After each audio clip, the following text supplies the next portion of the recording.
Tarmoqlarda bugun o'tirib, kimga do'stim chapak chalyapmiz?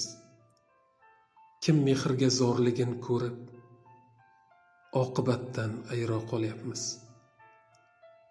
Qani o'shal mehrli ko'zlar, samimiyat, ishonchli nigoh?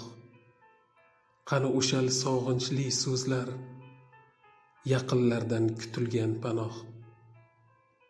Ortmay qoldik telefon kovlab, huvilladi hovli xonamiz. Internetni jilvasi ovlab, uyda yolg'iz qoldi onamiz. Do'stlar mehr oqibat tortib, yaqiningiz borida suying. Telefondan bir muddat ortib, jigarlarni bir yo'qlab qo'ying.